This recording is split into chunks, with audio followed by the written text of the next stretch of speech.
राष्ट्रीय स्वयंसेवक संघ आमचे आई वडील, त्यांनी टीका केलेली नाही. RSSने खडे बोल सुनावल्यानंतर चंद्रकांत पाटलांचं वक्तव्य. संघाचे मुखपत्र असलेल्या द ऑर्गनायझरमधून भाजपला खडे बोल सुनावण्यात आले आहेत.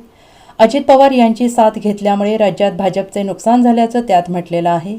तसेच नुकत्याच पार पडलेल्या लोकसभा निवडणुकीत राजकीय पक्षांनी मर्यादा पाळल्या नाहीत, असं म्हणत राष्ट्रीय स्वयंसेवक संघाचे सरसंघचालक मोहन भागवत यांनी भाजपवर निशाणा साधला. यावरून भाजप आणि RSSमध्ये मिठाचा खडा पडला का अशी चर्चा रंगू लागली आहे.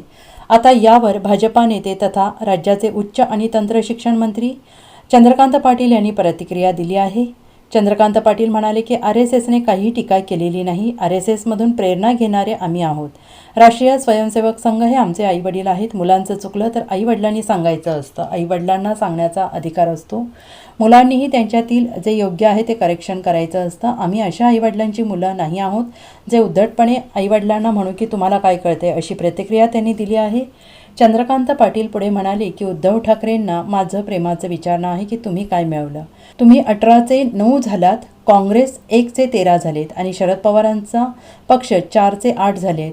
आम्ही तिघेजण एकत्र येऊन राज्यात सरकार आणणार आहोत आणि या सरकारचे प्रमुख उद्धव ठाकरे असणार आहे, असं संजय राऊत म्हणत आहेत. संजय राऊत हे कशाच्या आधारावर हे म्हणत आहेत? त्या प्रत्येकाने विचार राष्ट्रीय स्वयंसेवक संघाचा किंवा प्रेरणा राष्ट्रीय स्वयंसेवक संघाकडून घेतली आणि आपलं इन्फ्रास्ट्रक्चर लावत ते सगळेजण पुढे चाललेले आहेत. आणि त्यामुळे अघोषित म्हणा घोषित म्हणा, पण आम्हा सगळ्यांना राष्ट्रीय स्वयंसेवक संघ ही आमची आईवडील आहेत. आणि आईवडिलांनी असं एखादं चुकलं तर मुलांना सांगायचं असतं, त्याचा अधिकार आहे.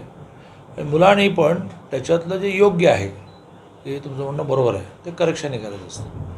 आम्ही अशी आईवडिलांची मुलं नाही की उद्धटपणे आईवडिलांना म्हणू की तुम्हाला काय कळतं आहे. तर आम्ही ते संघाचं म्हणणं जे आहे त्याचा विचार करणार, त्याच्यावर काम करणार. Bureau report, SBN Marathi, Mumbai.